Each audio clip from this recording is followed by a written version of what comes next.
Summer holidays வந்தாச்சு, நம்ம GT ஹாலிடேஸும் வந்தாச்சு. GT holidays, south India's number 1 travel brand. உங்கள் லெஜண்ட் சரோனாவில் தங்க நகைகளுக்கு பவுனுக்கு ரூபாய் 2000 தள்ளுபடி. ஏப்ரல் 22 முதல் மே 4 வரை அக்ஷய திருதியை பொன்னாளில் வாழ்த்துகிறோம். ஆச்சி பாதாம் ட்ரிங்க். ஆச்சி பாதாம் ட்ரிங்க் ஒன்னு வாங்கினா ஒன்னு ஃப்ரீ. போராட்டம் அப்படிங்கிறது எப்படி இருக்கணும், போராட முடியணும் அப்படிங்கிற ஒரு தெம்ப கொடுக்குற ஒரு ஸ்டோரி இது.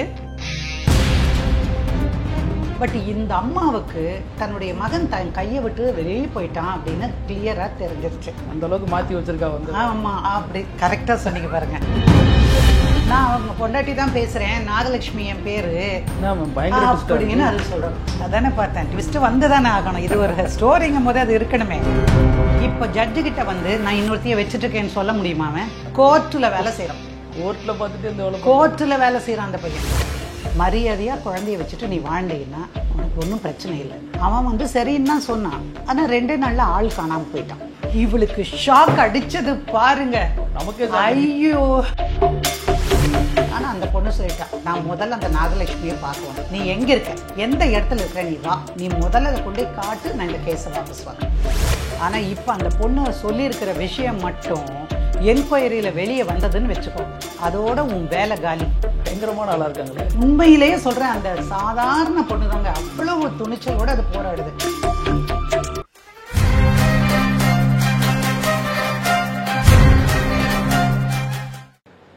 நக்கீர நேயர்களுக்கு வணக்கம். இன்றைய நிகழ்ச்சியில் நம்ம வழக்கறிஞர் சாந்தகுமாரி மேடம் நம்ம கிட்ட இருக்காங்க. வழக்கியல் நிகழ்ச்சிக்கு வரவேற்கிறோம். மேடம் வணக்கம். வணக்கம் மேம். இன்னைக்கு என்ன மாதிரியான வழக்கு மேடம்?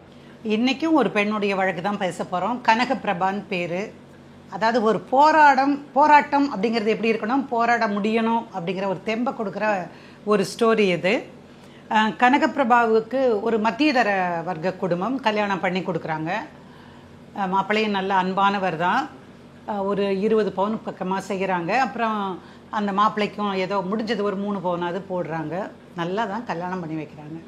கல்யாணம் ஆனதுக்கப்புறம் அந்த பையனும் ரொம்ப சந்தோஷமாக தன்னுடைய ஒய்ஃபை பார்த்துக்கிறாப்புல. இவளும் ரொம்ப சந்தோஷமாக இருக்கா. எல்லாமே நல்லா போகுது.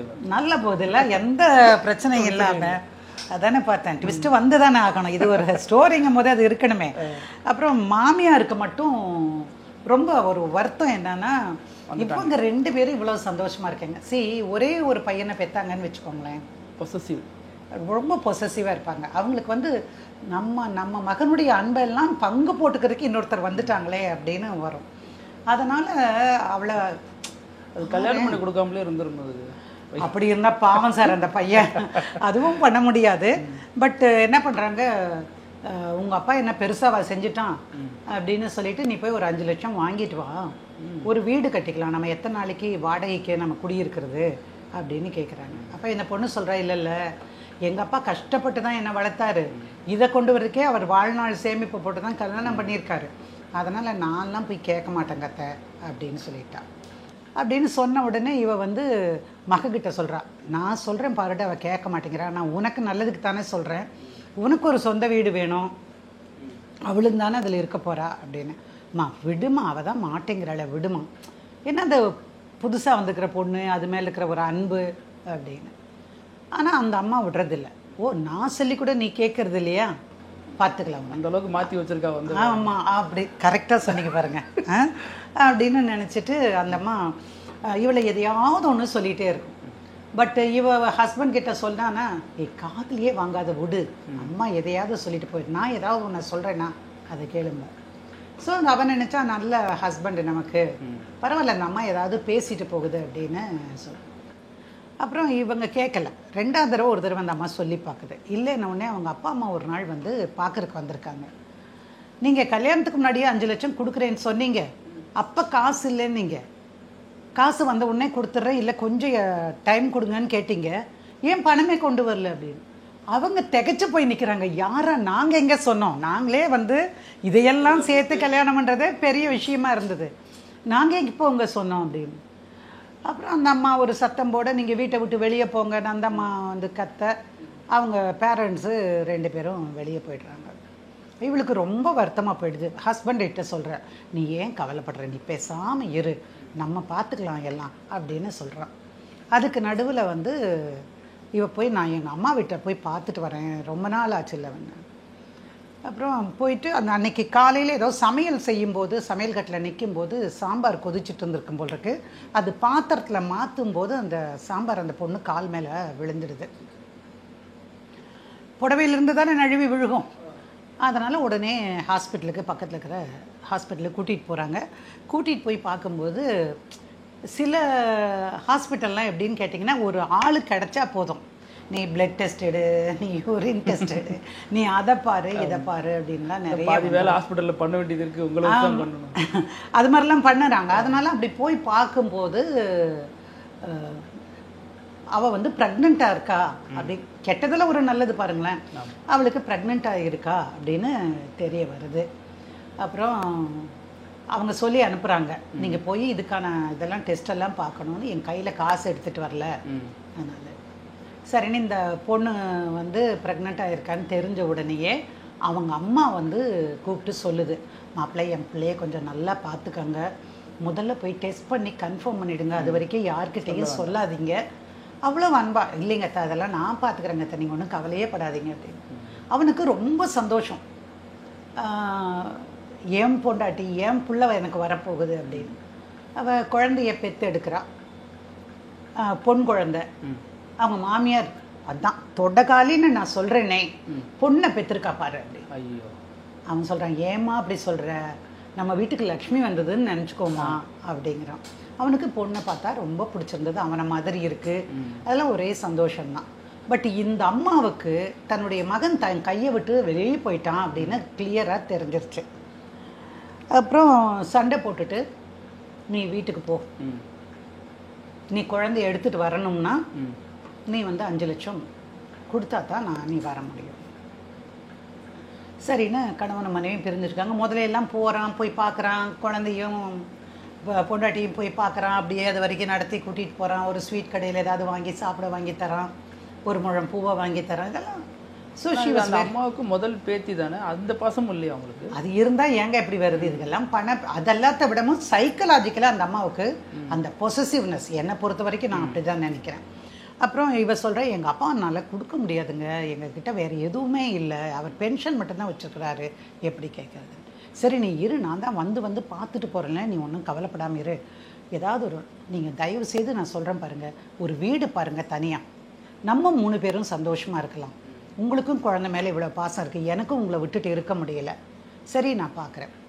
அப்புறம் அவங்க அம்மாட்ட போய் சொன்ன உடனே, யார் அட்வான்ஸ் தருவாங்களாம்மா, ஏன் நான் ஒத்தையில் கிடக்கவா, உன் பொண்டாட்டி இந்த மாதிரி ஐடியா பண்ணுறா அப்படின்னு சொல்லி நிறுத்திடுறாங்க. நீ போகக்கூடாது, என்னை விட்டு போனீங்கன்னா நான் செத்து போயிடுவேன் கடைசியாக. அதனால் அந்த பையனால் பண்ண முடியல. இவ்வளோங்க பார்த்தீங்கன்னா, நான் பார்த்துட்டே தான் இருக்கேம்மா, ஒன்றும் கவலைப்படாத, வீடு கிடைக்கணும் இல்லை, நல்ல வீடு நம்ம பட்ஜெட்டுக்கு கிடைக்கணும் இல்லை. இவன் நம்புகிறான். ஆனால் அதுக்கப்புறம் கொஞ்ச நாள் போய் ஒரு 6 மாதம் ஆகுது, 1 வருஷம் ஆகுது. அந்த பையன் வந்து அவள் வீட்டுக்கு வர்றது, அம்மா அப்பா வீட்டுக்கு வர்றது குறைஞ்சி போச்சு. அப்புறம் ஏன் இப்படி இருக்கீங்க என்ன ஏதுன்னு ஃபோன் பண்ணுவாள். ஃபோன் பண்ண எதாவது நான் பார்த்துட்டாமா இருக்கேன் அப்படின்னு சொல்லுவோம். அப்புறம் கொஞ்ச நாள் கழித்து பார்த்தீங்கன்னா ஃபோனு முடிஞ்சு போச்சு, ஃபோன் பண்ணுறதுக்கு இங்கே இல்லை. என்ன பண்ணுவீங்க நீங்கள்? அப்புறம் இவளுக்கு ஒரே சந்தேகம். அப்போ ஒரு நாள் வந்து அவன் வேலைக்கு போகிற போது குறுக்க வந்து மறித்து நின்று, நீ என்ன பண்ணுற, நீ வீட்டுக்கு போ, என்கிட்ட அட்வான்ஸ் கொடுக்க காசு இல்லடி, அதுக்காகத்தான் நான் சொல்கிறேன் அப்படின்னு சொல்கிறான். இந்த பார், என் கழுத்தில் ஒரு 3 பவுனுக்கு ஒரு செயின் இருக்குது, அந்த செயினை நான் உங்ககிட்ட தரேன், நீ மாற்றி எடுத்து அதை அட்வான்ஸ்க்கு கொடுத்துடு. எவ்வளவு, அதாவது எந்த கேட்டகரியை சேர்ந்த ஒரு பெண்ணுன்னு பாருங்கள், ஆனால் வாழணும்னு விருப்பம் இருக்குது, நான் கொடுக்குறேன், நீ இதை எடுத்துக்கோ அப்படின்னு. அவன் போய் ஒரு இந்த ரோல்டு கோல்டு கடையில் போய் ஒரு செயினை வாங்கி அவள் கழுத்தில் போட்டு விட்டு, நான் போய் இதை அடகு வச்சு, நான் எப்படியாவது நீ அட்வான்ஸ் கொடுத்துட்டு நீ அடுத்த வாரத்துக்குள்ளே வந்து என்னை கூட்டிகிட்டு போகிறேன். ஸோ அவள் ரொம்ப சந்தோஷமாக எல்லாத்தையும் பேக் பண்ணி எடுத்து வச்சு, நம்ம பணம் கொடுத்தாச்சு, அவனுக்கு அட்வான்ஸ்க்கு இல்லாமல் தானே இவ்வளோ நாள் கஷ்டப்பட்டிருக்கான், நம்ம போகலாம். அப்புறம் பார்த்தா ஆளே வர்றதில்லை சார், அந்த ஆள் வர்றதே இல்லை, எந்த கனெக்ஷனும் இல்லை. இவன் எப்போவும் ஃபோன் பண்ணுவான், ஃபோன் பண்ணிவிட்டு எப்போவாவது எடுத்துட மாட்டானா அப்படின்னு. இவ போய் போனான்னா, இவ போய் அந்த வேலைக்கு போகும்போது தடுத்து நிறுத்தினானா, நாளைக்கு ஏதாவது ஒரு சம்பவம் நிகழ்ந்துருச்சுன்னா அவன் வேலை போயிடும். அவன் வேற எங்கேயும் வேலை செய்யல, ரொம்ப முக்கியமான இடத்துல வேலை செய்கிறான். சொல்லுங்க பார்க்கலாம், கோர்ட்டில் வேலை செய்கிறான், கோர்ட்டில் வேலை செய்கிறான் அந்த பையன். அப்புறம் இவ போக முடியாது, அதனால் என்ன பண்ணுறா, யோசிச்சு பார்க்குறேன். இப்படி தினமும் ரிங் பண்ணுவான், எப்போவாவது ஒரு நாளைக்கு எடுத்துட மாட்டான் நான். திடீர்னு ஒரு நாள் ஃபோனு யாரோ எடுத்தாங்க. எடுத்தவங்க, ஹலோ அவர் இருக்காருங்களா அப்படின்னு கேட்குறாங்க. இல்லையே, அவர் கோர்ட்டுக்கு போயிட்டாரே அப்படிங்கிறாங்க. நீங்கள் யாருங்க அப்படின்னு. நான் அவங்க பொண்டாட்டி தான் பேசுகிறேன், நாகலட்சுமி என் பேர் அப்படின்னு அது சொல்கிறோம். இவளுக்கு ஷாக் அடிச்சது பாருங்க. நமக்கே ஐயோ, உண்மைதான், நமக்கே ஷாக் அடிக்கும் தான். ஐயோ என்னடா இப்படி ஆயிடுச்சேன்னு சொல்லிட்டு நேராக வீட்டுக்கு வந்து அவங்க அப்பா அம்மாட்டெல்லாம் சொல்லிட்டு அவங்க அப்பா அம்மா கூப்பிட்டுக்கிட்டு குழந்தையோட நேராக அவங்க மாமியார் வீட்டுக்கு போகிறான். ஏன்னா அந்த பையன் எங்கே இருக்கான்னு நமக்கு தெரியாது. நேராக அங்கே போகிறான்.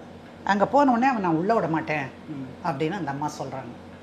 இவ பார்த்தா, இங்கே பார், நான் இங்கே இருப்பேன், இது என்னோட வீடு, ஒன்று உன் மகனை கொண்டு வந்து என்ன தனி வீட்டில் வை, இல்லைன்னா நான் இங்கே தான் இருக்கேன், இங்கேருந்து போகவே மாட்டேன் அப்படின்னு சொல்கிறான். அவள் கதவு தாள் போட்டுட்டு மாமியார்காரி உள்ளே போயிடலாங்க. இவன் என்ன பண்ணுறா, நேராக அந்த பச்சை குழந்தைய எடுத்துக்கிட்டு போய் போலீஸ் ஸ்டேஷன் போயிடலாம். நான் சேர்ந்து வாழணும்னு விரும்புகிறேன், எங்கள் மாமியார் 5 லட்சம் கேட்டாங்க, அதை கொடுத்தா தான் சேர்த்து வைப்பேன்னு சொல்லி மகனை மறைச்சி வச்சிருக்கிறாங்க. இப்போ கேட்டால் அந்த ஆள் வேற எங்கேயோ இருக்கிறான்னு சொல்கிறாங்க. எனக்கு என் புருஷன் வேணும், என்னை வந்து அந்த வீட்டில் விடுங்க. போலீஸ்காரங்க வந்து விசாரிக்கிறாங்க. பக்கத்து வீட்டில எல்லாம் இந்த அம்மா இந்த மாதிரி பேசுகிற அம்மா தெரியாமையா இருக்கும். பக்கத்துல எல்லாம் ஆமாங்க அந்த பிள்ளை ரொம்ப கஷ்டப்பட்டுச்சுங்க, அந்த அம்மா துரத்தி விட்டுருச்சுன்னு எல்லாம் சொல்லிட்டாங்க.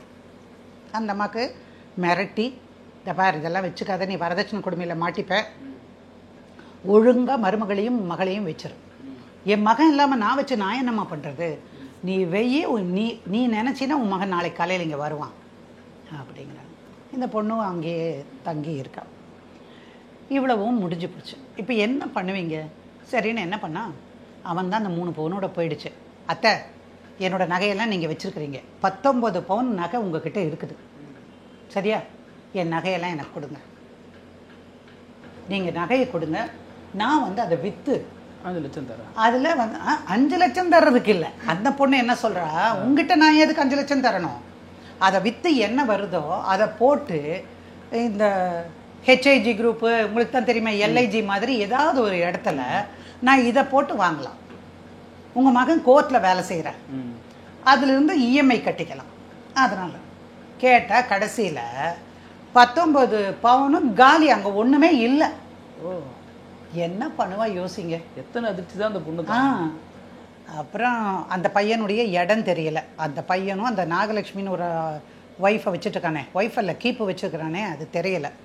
சரி, பார்க்குற வரைக்கும் பார்த்தாச்சு, இனி ஒன்றுமே பண்ண முடியாதுன்னு முடிவுக்கு வந்துட்டு நேராக போலீஸில் போய் ஒரு கம்ப்ளைண்ட், இன்னொரு கம்ப்ளைண்ட். ஏமா உனக்கு இதை தவிர வேலை இல்லையா அப்படின்னு. இல்லைங்க, என் நகையெல்லாம் எடுத்து முழுங்கிட்டாங்க, எனக்கு நான் கொடுத்த நகை எனக்கு வரணும், 20 பவுன் எங்கள் அப்பா அம்மா போட்டிருக்குறாங்க, அதனால் அது எனக்கு வரணும், அதனால் அதுக்கு எழுதி கொடுத்துட்டு மாமியார் இந்த மாதிரி 5 லட்சம் கேட்டால் வரதட்சணைன்னு மாட்டிப்பாங்க தானே, அதெல்லாம் போட்டு கொடுத்துட்டு இப்போ என் புருஷனை காணோம், அதை கண்டுபிடிச்சி தாங்க. சரியான கெட்டிக்கார பொம்பளைங்க. அதை செஞ்சு முடிச்சுட்டு அடுத்து கடைசியாக அப்போ தான் என்கிட்ட வரா, ஏம்மா என்ன பண்ணலான் இருக்கிறேம்மா, அவனெல்லாம் மட்டும் நான் விடவே மாட்டேம்மா, நான் எனக்கு போட்ட நகை வந்தாகணும், எனக்கு வாழ்கிறதுக்கான உரிமை இருக்குது, நீங்கள் எனக்கு போட்டு தாங்கம்மா அப்படின்னு. சரி, சேர்ந்து வாழ்கிறதுக்கு மனு போடலாம். அவன் எங்கே இருக்கான்? கோர்ட்டில் தானே, இதெல்லாம் பெரிய விஷயமா நம்ம கண்டுபிடிச்சிடலாம், எந்த செக்ஷனில் இருக்கான் சொல்லு அப்படின்னு. அப்புறம் பார்த்தா சிட்டி சிவில் கோர்ட்லேயே, இங்கே ஹைகோர்ட்டுக்குள்ளே சிட்டி சிவில் கோர்ட் இருக்குது, அதுக்குள்ளே தான் அவன் வேலை செஞ்சிட்ருக்கிறான். சரின்னு நேராக ஒரு மனு எழுதி கொடுத்தேன். இந்த மாதிரி பிரின்சிபல் ஜட்ஜ் இருப்பாங்க, அவங்க தான் அதுக்கு தலைமை எல்லாத்துக்குமே, அந்த மாதிரி கோர்ட்டில் இருக்கிற ஸ்டாஃப்க்கு அவங்களுக்கு எழுதி கொடுத்து, இந்த மாதிரி என் ஹஸ்பண்டு இவர் வந்து இப்போ யாரையோ ஒரு பொம்பளை அங்கே வச்சுக்கிட்டு எனக்கு சோறு போடாமல் கஷ்டப்படுத்துகிறாங்கன்னு. ஸோ கோர்ட்டு உடனே அது ஒரு மனுவாக எடுத்துக்கும். ஸோ என்கொயரி போடுறாங்க. இப்போ ஜட்ஜுக்கிட்ட வந்து நான் இன்னொருத்தையை வச்சுட்டுருக்கேன்னு சொல்ல முடியுமா? அவன் வந்து இல்லைங்கம்மா, இந்த பொம்பளை நான் சொன்னால் அடங்குறதே இல்லை, எப்போ பார்த்தாலும் அம்மா அப்பா வீட்டில் போய் உட்காந்துக்குது. ஏய், அவள் உங்கள் வீட்டிலலாம் இருக்கா? அதில் இல்லைம்மா, நான் அது எங்கள் அம்மாவோட வீடு. ஓ, சரி, எடு, கோர்ட் ரெக்கார்டு எடுக்க சொல்லுங்கள். ரெஜிஸ்ட்ராரை கூப்பிட்டு, சிரஸ்தர் அவரை கூப்பிட்டு பாருங்கள், அவருடைய அந்த அப்பாயின்மெண்ட் இதில் அவர் என்ன அட்ரஸ் கொடுத்துருக்காரு எல்லாம் எடுங்க அப்படின்னு. இல்லைம்மா, அதே வீடு தான்மா, இது எங்கள் அம்மா வீடு தான், நான் அங்கே தான் இருந்தேன்.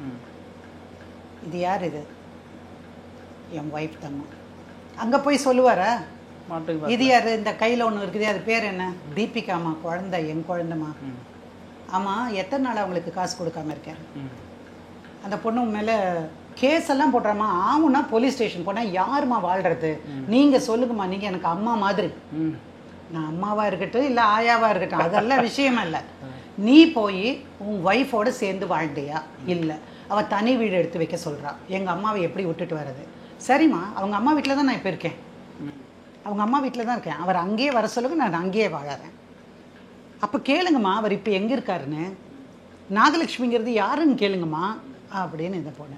நீ சும்மா அமைதியாக இருந்து ஒரு என்கொயரி நடத்தினாங்க. அப்புறம் அவள் சொல்லியிருக்கா, இந்த மாதிரி நான் தான் அவளுக்கு வந்து கேஸ் போட்டிருக்கிறேன், சேர்ந்து வாழ்கிறதுக்கு தான் நான் கேஸ் போட்டிருக்கிறேன் அப்படின்னு சொல்லியிருக்காங்க. அப்புறம் அவங்க என்னை கூப்பிட்டு அனுப்பினாங்க. நான் இந்த மாதிரி பொதுவாகவே இந்த பெண்கள் விஷயத்தில் கொஞ்சம் ஆர்வமாக ஏதாவது நடவடிக்கை எடுக்கேன். அப்புறம் கூப்பிட்டு கேட்டு என்ன பண்ணலாம் சொல்லுங்கன்னு. ஒன்றும் இல்லைங்க, அவங்க 2 பேரையும் சேர்ந்து வைக்க சொல்லுங்கள், சேர்ந்து இருக்க சொல்லுங்கள். சரிம்மா, நான் வந்து வீடு எடுத்து நான் கட்டாயமாக வைக்கிறேன், அங்கே போனால் தினம் தினம் சண்டை ஆகிடும். அதெல்லாம் கிடையாதுங்கம்மா, எனக்கு இப்போ சேர்ந்து வாழ்ந்தாகணும். அப்புறம் அந்த அம்மா கேட்டாங்க, அது எப்படி ஒரு ஆள் வந்து மாட்டேன்னு சொல்கிறவனை போட்டு உன்னை கையை பிடிச்சி வச்சுருந்தா எனக்கு என்ன அதுவா டியூட்டி? நான் நீதிபதி, நான் வேறு கேஸ் பார்க்கணும், இதெல்லாம் பார்த்துட்ருக்க முடியாது, நீயும் கொஞ்சம் பொறுமையாக இரு, நான் சொல்லி அவனை சரி பண்ணுறேன் அப்படின்னு சொன்னாங்க. ஆனால் அவன் கூப்பிட்டு பேசும்போதெல்லாம் நான் கூப்பிட்டுட்டு போகிறேங்கம்மா, வீடு கிடைக்கலம்மா, அதே பழைய கதையே சொல்லிட்டு இருந்தான். நேராக வந்தோம், நாங்கள் மெயின்டெனன்ஸ்க்கு ஒரு கேஸ் போட்டோம். அந்த அம்மாவுக்கு ஒரு 10,000, அந்த குழந்தைக்கு ஒரு 10,000, 2 பேருக்கு மாதமானால் கொடுத்துடணும். ஏம்மா, அந்த ஆளுக்கு எத்தனை சம்பளம்? 34,000 வருதுங்க, பரவாயில்ல போடு. 2 பேருக்கு 20,000, அவனுக்கு ஒருத்தனுக்கு 14,000 விடு. அப்புறம் பார்த்தா லோனுக்கு நல்லா எதோ வாங்கி வச்சுருப்பான் போல். கேஸு போட்டு மெயின்டெனன்ஸுன்னு வந்தவொடனே அப்புறம் திரும்ப கூப்பிட்டு வச்சாங்க அந்த அம்மா. இந்த பார், மரியாதையாக குழந்தைய வச்சுட்டு நீ வாழ்ந்தீங்கன்னா உனக்கு ஒன்றும் பிரச்சனை இல்லைன்னு. அவன் வந்து சரின்னு தான் சொன்னான். ஆனால் 2 நாளில் ஆள் காணாமல் போயிட்டான். அதான் அங்கே ஒரு பொண்ணு இருக்குது அதனால். அப்புறம் இவன் வந்து இந்த பொண்ணு வந்து எழுதி கொடுத்தா, இந்த மாதிரி என்னை விட்டுட்டு இன்னொரு பொண்ணை கல்யாணம் பண்ணிட்டு அவன் வந்து அந்த இடத்துல குடுத்தனம் பண்ணுறான், எந்த இடம்னு தெரியல, எனக்கு அவன் குடுத்தனம் பண்ணுறான் அப்படின்னு சொல்லிட்டு சொல்கிறான். அப்போ ஜட்ஜு கூப்பிட்டார் அவனை, இந்த பார், இது வரைக்கும் இருந்தது வரைக்கும் பஞ்சாயத்து பண்ணி உன்னை சேர்த்து வைக்கலாம், இல்லை நீங்கள் பிரிஞ்சு கூட இருக்கலாம், அது வேறு விஷயம். ஆனால் இப்போ அந்த பொண்ணு சொல்லியிருக்கிற விஷயம் மட்டும் என்கொயரியில் வெளியே வந்ததுன்னு வச்சுக்கோ, அதோட உன் வேலை காலி. சட்டப்படி தப்பு. ஒரு பொண்டாட்டி இருக்கும்போது ஒரு பொண்ணை வந்து நீ கல்யாணம் பண்ணி வச்சிருக்கவே முடியாது. ஒன்று நீ டிவோர்ஸ் வாங்கிட்டு பண்ணியிருந்துருக்கணும், இல்லையா அவள் இந்த பொண்ணு உயிரோடு இல்லைன்னா நீ பண்ணியிருக்கலாம். அதனால் இதோடு உனக்கு வேலையும் போச்சு, உன் வாழ்க்கையும் போச்சு. இப்போ நான் எழுதி போட போகிறேன் ரெஜிஸ்ட்ராருக்கு, உன் மேலே இந்த கம்ப்ளைண்ட் வந்திருக்குது, நீ 2வது கல்யாணம் பண்ணிட்டேன்னு போட்டா அதோடு முடிஞ்ச நீ அப்படின்னு நான். அப்புறம் இல்லைம்மா, நான் கூட்டிகிட்டு போய் வைக்கிறேன் அப்படின்னா. சரி, எப்போ ஒரு நாள் சொல்லு. இல்லைம்மா, இது சித்திரையாக இருக்குது, அப்புறம் முடிஞ்சு வைகாசியில் நான் அதுக்குள்ளே வைக்கிறேன்னு. நான் யோசித்தேன், அவங்களும் நல்லது நினைக்கிறாங்க, இவனும் செய்கிற மாதிரி இல்லை. சரின்னு என்ன பண்ணோம், இடைக்கால மனு ஒன்று போட்டு கொஞ்சம் நம்ம கேட்டிருக்கிறது இப்போ 20,000 கேட்டிருக்கிறோம், குறைந்தபட்சம் ஒரு 10,000 இப்போதைக்கு எங்களுக்கு சாப்பாட்டுக்கு வழி இல்லை அப்படின்னு போட்டோம். அது உடனே எங்களுக்கு ஆர்டர் ஆச்சு. ஆர்டர் ஆனவுடனே என்ன பண்ணோம், அவன் கொடுக்க மாட்டான். அதனால் அவனுடைய சம்பளத்திலிருந்து பிடிக்கிறதுக்கு ஏற்பாடு டைரெக்டாக அங்கேருந்து வரணும். ஒன்றுன்னா ஆரம்பிக்கும் போது அவனுக்கு என்ன பண்ணுறதுன்னே முடியலை, வேலை போயிடும், இவ 10,000 ஆர்டர் வாங்கிட்டா இப்போ அப்படின்னு ஒரே இல்லை. அதுக்கப்புறம்தான் கொஞ்சம் கொஞ்சமாக நகித்து, இல்லை நான் ஒழுங்காக இருக்கேன், இனிமேல் தப்பு செய்ய மாட்டேன். ஆனால் அந்த பொண்ணு சொல்லிட்டா, நான் முதல்ல அந்த நாகலட்சுமியை பார்க்கணும், நீ எங்கே இருக்க, எந்த இடத்துல இருக்கிற, நீ வா. ஐயோ, நான் எங்கேயுமே அந்த பிள்ளை ஓடி போயிட்டா அப்படின்னா, நீ முதல்ல அதை கொண்டே காட்டு, நான் இந்த கேஸை வாபஸ் வாங்குறேன். பயங்கரமான ஆளாக இருக்காங்களே, உண்மையிலேயே சொல்கிறேன். அந்த சாதாரண பொண்ணு தாங்க, அவ்வளவு துணிச்சலோடு அது போராடுது. அப்புறம் அவன் ஒரு நாள் கூட்டிகிட்டு போகிறான், இது விடுமா, உள்ளே இருக்கிறவளை வெளியே இழுத்து போட்டு நீ எப்படி வந்து ஒரு சாதாரண குடும்பத்தில் இதெல்லாம் நடக்கும் சார், இதெல்லாம் கூப்பிட்டு நீ எப்படி ஏன் வீட்டுக்கார நீ வச்சுக்கிட்ட அப்படின்னு சொன்னோன்னே பக்கத்தில் இருந்தவங்க எல்லாரும் கூட்டிட்டாங்க. அவங்கெல்லாம் என்ன நினச்சாங்க, இவங்க 2 பேரும் உண்மையிலேயே புருஷன் பொண்டாட்டி போல அப்படின்னு தானே வீடு வாடகை கொடுத்தவங்க நினச்சிருப்பாங்க. எல்லாரும் கூட்டின உடனே அங்கே இருந்த ஒருத்தன் 100க்கு ஃபோன் பண்ணிட்டார். உடனே போலீஸ் இங்கே வந்தால் இந்த அம்மாவும் ஹஸ்பண்டும். அப்புறம் அவனை மிரட்டி பேசி மரியாதையாக போய் சேருன்ட்டு அவளை பிரித்து விட்டுட்டு அப்புறம் கோர்ட்டுக்கு வந்தோம். கோர்ட்டுக்கு வந்ததுக்குள்ளே நாங்கள் போட்டிருந்தது சேர்ந்து வாழ்கிறதுக்கு தானே, அதனால் நான் என் பொண்டாட்டியோட சேர்ந்து வாழ்கிறேன், இனிமேல் வந்து அவளை துரத்த மாட்டேன், நான் வெளியே போக மாட்டேன், எழுதி கொடு அப்படின்னோம்.